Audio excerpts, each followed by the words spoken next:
Hello friends, I am Dr. Manish Kumar Dheeraj. I am working in Patna, Darbhanga and North Bihar region. Today I want to tell you something about degenerative spine disease, especially the lumbar spinal region. आज मैं आपको degenerative spine disease के बारे में कुछ बताना चाहता हूँ, स्पेसिफिकली लंबर स्पाइन रीजन के बारे में। हमारी जो स्पाइन है, हमारी जो रीढ़ की हड्डी है, ये हमारी मोबिलिटी और स्टेबिलिटी का एक बहुत ही अहम हिस्सा है। हमारा जो लंबर स्पाइन है वो हमारे शरीर का सारा भार पैरों के तक ट्रांसमिट करता है और एक फ्लेक्सिबिलिटी भी मेंटेन करता है ताकि हम सामने झुक सकें, दाएं बाएं झुक सकें या रोटेटरी मूवमेंट्स हम कर सकें। तो ये फ्लेक्सिबिलिटी और स्टेबिलिटी दोनों हमारे शरीर को प्रोवाइड करता है। स्पाइनल सेगमेंट्स से हमारा बनता है। लंबर स्पाइन 5 लंबर वर्टिब्रों से बनता है, L1 से लेके L5 तक, और 2 वर्टिब्रल बॉडीज़ के बीच में एक डिस्क होती है जो शॉक एब्जॉर्बर का काम होती है। इसके अतिरिक्त अन्य छोटे छोटे जॉइंट्स होते हैं जो 2 वर्टिब्रल बॉडीज़ को आपस में कनेक्ट करते हैं, जैसे कि हम इस एक मॉडल में देख सकते हैं।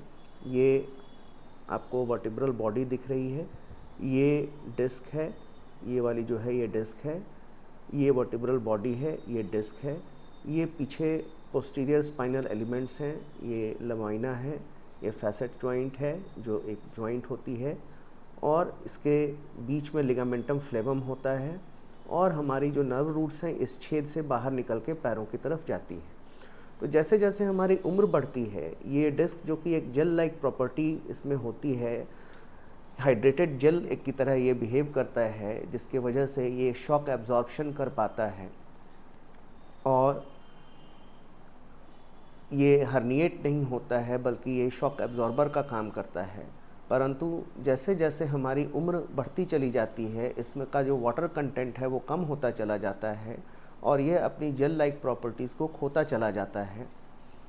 इस वजह से ये ब्रिटल होता चला जाता है और इसको बंद करके रखने वाली जो एनुलस फाइब्रोसिस है, उसमें अचानक के झटके की वजह से कहीं हम गिर गए या अचानक से हमने कोई भारी वज़न उठा लिया जिसके हम अभ्यस्त नहीं हैं, तो उसकी टीयर के कारण जो डिस्क मटेरियल है वो पीछे हर्निएट करके नर्व रूट को कंप्रेस कर सकता है। इसके अलावा समय के साथ रिपीटेटिव मूवमेंट्स के वजह से हमारे जो ये बोनी लिगामेंटस स्ट्रक्चर्स हैं उनमें भी परिवर्तन होते हैं, उस वजह से भी नर्व रूट का कंप्रेशन हो सकता है। तो ये हम देख सकते हैं कि ये डिस्क जो है पीछे की तरफ हर्निएट करके कंप्रेस कर सकती है, और ये फैसेट जॉइंट्स ये भी हाइपरट्रोफी हो करके या लिगामेंटम फ्लेवम की हाइपरट्रोफी हो करके या इनकी साइज़ में बढ़ोतरी हो करके भी ये नर्व रूट्स की कंप्रेशन हो सकती है। जैसा कि हम एक ये MRI उदाहरणार्थ मैं आपको दिखाना चाहूँगा। जैसा कि हम देख सकते हैं कि ये हमारा वर्टिब्रल बॉडी है, ये डिस्क है जो कि हर्निएट कर गई है ऊपर की तरफ। तो ये हर्निएशन काफ़ी ज़्यादा है। तो अगर ऐसी स्थिति होती है जब ये इतना ज़्यादा बढ़ जाता है तो हम ऑपरेशन की सलाह देते हैं। कमर में दर्द के साथ न्यूरोपैथिक पेन में कमर का दर्द, नर्व्स जहाँ जहाँ सप्लाई करती हैं वहाँ वहाँ पेन भी होता है, तो कमर का दर्द, ये जो रेडिकुलोपैथी होती है उसमें पैरों में भी जाता है, पैरों में झुंझुनाहट होती है। फिर एक स्टेज आता है जबकि मरीज़ खड़ा होता है या कुछ दूर चलता है तो मरीज़ की ये तकलीफ़ बढ़ने लगती है, क्योंकि जब हम खड़े होते हैं, जब हम चलते हैं, तो हमारे स्पाइनल कैनाल का जो डायमेंशन है वो कम हो जाता है और नर्व रूट्स और ज़्यादा कंप्रेस हो जाती हैं। जब ये ज़्यादा बढ़ जाता है तो मरीज़ कुछ ही कदम चल पाता है और फिर उसे बैठने की ज़रूरत पड़ती है, और 2-3 मिनट बैठने के बाद उसे आराम महसूस होता है। इस स्थिति को न्यूरोजेनिक क्लॉडिकेशन कहते हैं। और जब यह क्वालिटी ऑफ लाइफ में काफ़ी इंटरफेयर करने लगता है तो पहले तो इसे दवाओं से ट्रीट करने की हम कोशिश करते हैं। यदि दवाओं से क्वालिटी ऑफ लाइफ में सुधार नहीं आता है, पेन के कंट्रोल में सुधार नहीं आता है, तो हम ऑपरेशन की सलाह देते हैं। बहुत ज़्यादा अननेसेसरी डिले यदि हम करें तो नसों पर जो नर्व्स हैं उन पर दबाव के कारण पैरों में वीकनेस आ सकती है, या पेशाब और बाउल मूवमेंट्स पर से कंट्रोल जो है वो जा सकता है। तो हमें इस बात का ध्यान रखना चाहिए, अगर इस तरह का सिम्टम हो कि कमर में दर्द है और वो पैरों में भी रेडिएट कर रहा है, जा रहा है, खड़े होने पे चलने के समय वो तकलीफ़ बढ़ जा रही है, तो हमें एक स्पाइनल विशेषज्ञ या स्पाइन स्पेशलिस्ट या न्यूरोसर्जन से एक बार अवश्य मिलना चाहिए, अपना चेकअप कराना चाहिए। और यदि ज़रूरत होता है तो ही हम लोग ऑपरेशन की सलाह देते हैं। 70 to 80% केसेस में ये चेंजेस माइनर होते हैं, जो कि दवाओं से या नर्व रूट ब्लॉक से भी मैनेज किए जा सकते हैं बड़ी आसानी से।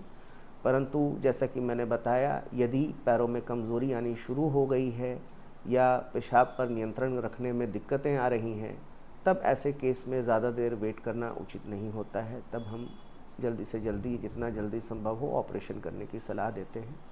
आज के इस मॉडर्न एरा में मॉडर्न एनेस्थीसिया टेक्निक्स काफ़ी सेफ़ हो चुकी हैं और ये ऑपरेशन भी काफ़ी सेफ़ हो चुका है। और कुछ केसेस में जो उपयुक्त हैं, जिनमें कि ज़्यादा डिस्क बड़ी नहीं है, या ये निर्भर करता है कि सिलेक्शन के ऊपर कितनी डिस्क किस तरह जगह खिसकी हुई है, हम दूरबीन से या एंडोस्कोप से भी यह सर्जरी कर सकते हैं। आज यह टेक्नोलॉजी हमारे पास है, जिसमें काफ़ी छोटे से चीरे से मरीज़ का ऑपरेशन हो सकता है और मरीज़ की रिकवरी बहुत अच्छी होती है। अगले ही दिन मरीज़ चलने लगता है और 4-5 दिनों में आमतौर पर मरीज़ घर जाने लायक हो जाता है। अतः इस बीमारी से डरे नहीं, घबराएं नहीं। और कुछ प्रिवेंटिव मेजर्स मैं बताना चाहूँगा, जैसे हम अपना पोस्चर ठीक रखें। जनरली पढ़ाई करते समय, कंप्यूटर पर काम करते समय, मोबाइल से किसी से बात करते समय हम अपने पोस्चर का ख्याल रखना भूल जाते हैं। हमें हमारा जो स्पाइन है उसे स्ट्रेट रखना चाहिए, बैक रेस्ट का इस्तेमाल करना चाहिए चेयर का। हमें अपना हाइड्रेशन मेंटेन रखना चाहिए, प्रतिदिन 2 से 3 लीटर पानी हम ज़रूर पिएं। थोड़ा एक्सरसाइज, एरोबिक एक्सरसाइज, योगा बहुत ज़रूरी है, ताकि जो पोस्चरल मसल्स हैं उनकी टोन बरकरार रहे, वो वीक नहीं हो। ये सब कुछ टिप्स हैं। प्लस हमें हमारे विटामिन डी लेवल्स का रूटीन चेकअप कराते रहना चाहिए। सनराइज़ से हमारा एक्सपोज़र आज की दुनिया में बहुत कम हो गया है, जिससे कि बोन्स के डीमिनरलाइजेशन का ख़तरा बढ़ जाता है। बोन्स में और जॉइंट्स में कैल्शियम का क्षरण होने के कारण बोन्स वीक हो जाती हैं, जिनसे वर्टिब्रल फ्रैक्चर होने का डर रहता है, ऑस्टियोपोरोटिक फ्रैक्चर होने का डर रहता है।